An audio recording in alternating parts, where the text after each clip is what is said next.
KNIT, फिर जुड़ जाओ हमारे देश से। तो इतनी बेशर्म हमारे देश में नेतागिरी आई है, क्योंकि मैंने पहले ही कहा कि ये गोरे अंग्रेजों की जगह काले अंग्रेजों ने ले ली है। दिल दिमाग उनका वैसे ही चलता है जैसे अंग्रेजों का चलता था। आज हमारा देश दुर्भाग्य से पूरा का पूरा खतरे में है, क्योंकि ऐसे नेता देश में कुर्सी पर काबिज हैं जो हर क्षेत्र में विदेशी कंपनियों को बुला रहे हैं। उन्होंने इतिहास से सबक नहीं सीखा है कि एक गलती जहांगीर ने की थी जिसकी सजा पूरे देश ने 200 साल भुगती थी। अब लग रहा है कि जहांगीर ही जहांगीर पैदा हो गए हैं। मुझे तो कई बार ये व्यंग में कहने को मन करता है, जहांगीर मरा नहीं है, उसी की आत्मा हमारे देश के नेताओं में प्रवेश कर गई है। जो देखो विदेशी कंपनी को लाने के लिए विदेश जा रहा है, लाल कालीन बिछाकर उनका स्वागत कर रहा है। हमारा देश ऐसा हो गया। अब विदेशी कंपनियां घुस गई, हजारों की संख्या में घुस गई। इन कंपनियों ने जिंदगी के हर क्षेत्र पर कब्जा कर लिया। सवेरे आप सोकर उठें तो आपका टूथपेस्ट, बाथरूम में जाएं तो शेविंग किट्स, फिर नहाएं तो उसके बाद साबुन, फिर कपड़ा धोएं तो उसके साबुन, फिर बाहर निकलें तो कपड़े पहने, जूते पहने, चप्पल पहने, क्रीम पाउडर लिपस्टिक इस्तेमाल करें, सब कुछ विदेशी। सवेरे से शाम तक, रात को सोने जाए तो मच्छर भगाने वाली अगरबत्ती भी विदेशी, और जिस मच्छरदानी में सोए वो मच्छरदानी विदेशी, जिस बिस्तर पे सोए उसका गद्दा विदेशी, गद्दे के ऊपर चादर विदेशी, सब कुछ विदेशी हो गया। 50 साल पहले तक इस देश में स्वदेशी स्वदेशी स्वदेशी स्वदेशी मंत्र हुआ करता था। आज इस देश के नेताओं ने विदेशी विदेशी विदेशी सब बना दिया। तो आजादी के 60-62 साल में हर क्षेत्र में विदेशीकरण जब हो रहा हो तब स्वदेशी की बात करनी ही पड़ेगी। और आजादी के 60-62 सालों में जब हर क्षेत्र में परावलंबन बढ़ रहा हो तो अब हमें फिर स्वावलंबन की बात करनी ही पड़ेगी। इसलिए स्वदेशी से स्वावलंबन की बात आज हमें करनी पड़ रही है। मैं आपको एक बहुत खराब बात कहना चाहता हूं, लेकिन वो आपको जानना जरूरी है एक सच के रूप में। हमारे देश में आजादी जब आने के लिए आंदोलन चल रहा था, संघर्ष चल रहा था, तो नेताओं के 2 वर्ग थे। एक वर्ग था नेताओं का जो ये कहता था संपूर्ण आजादी चाहिए और अपनी शर्तों पर चाहिए, क्योंकि कोई भी देश दूसरे देश को गुलाम बनाए ये उसके संवैधानिक अधिकार का हनन है। किसी भी देश को गुलाम बनाना किसी भी सभ्यता में, किसी भी संस्कृति में, किसी भी समय में परमिसिबल नहीं है, उसकी अनुमति नहीं है। तो एक वर्ग था देश में नेताओं का, जिनमें लाला लाजपत राय, विपिन चंद्र पाल, लोकमान्य बाल गंगाधर तिलक, अरविंदो घोष, भगत सिंह, ऊधम सिंह, चंद्रशेखर आजाद, सुभाष चंद्र बोस, अशफाक उल्लाह, राम प्रसाद बिस्मिल, ये सब क्रांतिकारियों की एक लंबी सूची है जो ये मानते थे कि आजादी चाहिए, स्वतंत्रता चाहिए और हमारी शर्तों पर चाहिए, अंग्रेजों की शर्तों पर नहीं। लेकिन इसी देश में एक दूसरा वर्ग था नेताओं का जो ये कहता था कि ना आजादी चाहिए ना स्वतंत्रता चाहिए, हमको तो अंग्रेजों की साठगांठ करके सरकार चाहिए। ना आजादी चाहिए ना स्वतंत्रता चाहिए, अंग्रेजों के साथ कुछ दोस्ती हो जाए, एक खराब शब्द है कोलिशन बन जाए अंग्रेजों के साथ, गवर्नमेंट हो जाए हमारी। एक नेताओं का वर्ग ऐसा भी था जिसके नेता थे पंडित मोतीलाल नेहरू, जिसके नेता थे फिरोज शाह मेहता, जिसके नेता थे सुरेंद्र नाथ बनर्जी, जिसके नेता थे सुरेंद्र नाथ सेन।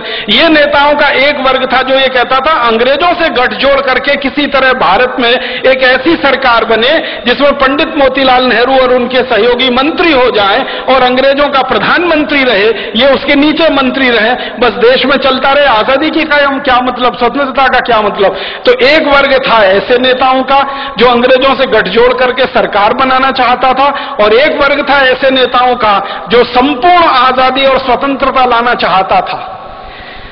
दुर्भाग्य क्या हुआ, जब यह देश आजाद हुआ तो जिस नेता के हाथ में यह कमान गई या जिन नेताओं के समूहों के हाथ में देश की आजादी की कमान गई, वो वही थे जो अंग्रेजों के साथ मिलकर किसी तरह देश में सत्ता और गठजोड़ करना चाहते थे। तो मानसिकता अंग्रेजियत वाली थी।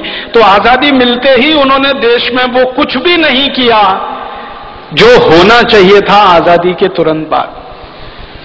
हमारी भाषा विदेशी हो गई क्योंकि हम गुलाम थे। आजादी आई तो भाषा स्वदेशी होनी चाहिए, वो नहीं हो पाई। हमारी भूषा विदेशी हो गई थी जो आजादी के पहले थी, हमारी भूषा स्वदेशी होनी चाहिए थी, वो नहीं हो पाई। हमारा भोजन विदेशी हो गया था अंग्रेजों के समय में, अंग्रेजों के बाद हमारा भोजन स्वदेशी होना चाहिए था, वो नहीं हो पाया। हमारा भजन विदेशी हो गया था अंग्रेजों के जमाने में, वो भजन स्वदेशी होना चाहिए था, वो भी नहीं हो पाया। न भाषा बदली, न भूषा बदली, न भोजन बदला, न भजन बदला। और तो और भेषज हमारी औषधि जो पूरी स्वदेशी होनी चाहिए थी आयुर्वेद आधारित, वो पूरी की पूरी अंग्रेजियत आधारित एलोपैथी में चला गया। माने आजादी के बाद बदला कुछ नहीं, न भाषा, न भोजन, न भूषा, न भेषज, न भजन, कुछ नहीं बदला। बदला क्या?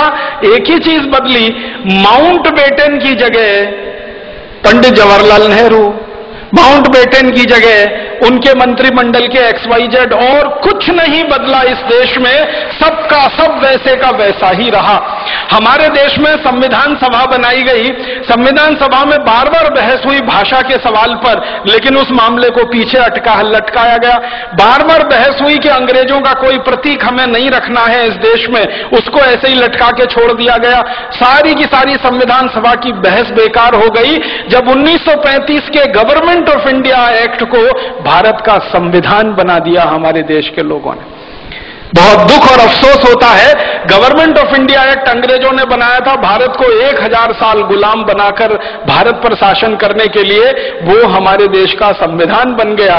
गवर्नमेंट ऑफ इंडिया एक्ट का कॉमा फुल स्टॉप और भारत के संविधान का कॉमा फुल स्टॉप आप मिला लीजिए, कोई अंतर नहीं है उसमें। और जब ये बात उठी तो ये कहा गया भाई जल्दी है, जल्दी है, जल्दी है, इतनी जल्दी में भारत का नया संविधान नहीं बन सकता, तो थोड़ा गवर्नमेंट ऑफ इंडिया एक्ट ले लिया, फिर अमेरिका के संविधान से, कनाडा के संविधान से, ब्रिटेन के संविधान से, यहां से वहां से, वो कटिंग पेस्टिंग होती है ना, जैसे PhDs किए जाते हैं ना हमारे देश में, 10 किताबें इकट्ठी कर ली, फिर उसमें से 11 छप गई, वैसे ही दुनिया भर की 10 किताबें इकट्ठी हो गई, 11 हमारी बन गई। भारत का संविधान, जिसका सबसे बड़ा झूठ है वो वाक्य जिसमें कहा गया है हम भारत के लोग इस संविधान को आत्मार्पित करते। कब किया था? कोई बता दे मुझे, भारत के लोगों ने उसको आत्मार्पित? संविधान सभा के कुछ नेताओं ने उसको आत्मार्पित कर लिया, तो वो भारत के लोगों ने आत्मार्पित कर लिया, ये कैसे कह सकते हैं? कभी रेफरेंडम करा के देख ले इस देश में, कब किया था हमने आत्मार्पित उस संविधान? कानून अंग्रेजों ने बनाए 34,735 हिंदुस्तान को गुलाम बनाने के लिए, सारे के सारे कानून बिना कोमा फुल स्टॉप के आज भी चल रहे हैं। इंडियन पुलिस एक्ट अंग्रेजों का बनाया हुआ, इंडियन सिविल सर्विसेज एक्ट अंग्रेजों का बनाया हुआ, इंडियन पीनल कोड अंग्रेजों का बनाया हुआ, क्रिमिनल प्रोसीजर कोड अंग्रेजों का बनाया हुआ, सिविल प्रोसीजर कोड अंग्रेजों का बनाया हुआ, और तो और इंडियन एविडेंस एक्ट अंग्रेजों का बनाया हुआ, इंडियन सिटीजनशिप एक्ट। हम भारत के नागरिक हैं नहीं है, ये भी अंग्रेज तय करके गए हैं। उस कानून के आधार पर हम भारत की नागरिकता पाते हैं या नागरिक हो पाते हैं। कानून वैसे ही है, भाषा वैसी है, शिक्षा पूरी की पूरी जो अंग्रेज छोड़कर गए थे वही की वही है, स्वास्थ्य व्यवस्था, चिकित्सा व्यवस्था जो अंग्रेज छोड़कर गए थे वही की वही है।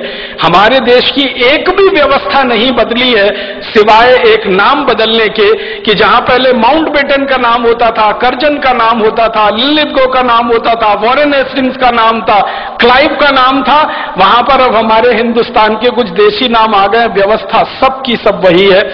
और तो और मैं आपको एक शर्म की बात बता रहा हूं, आजादी मिलने के 50 साल बाद तक हिंदुस्तान की संसद में बजट शाम को पेश होता था, शाम को 5 बजे। आजादी मिलने के 50 साल बाद तक।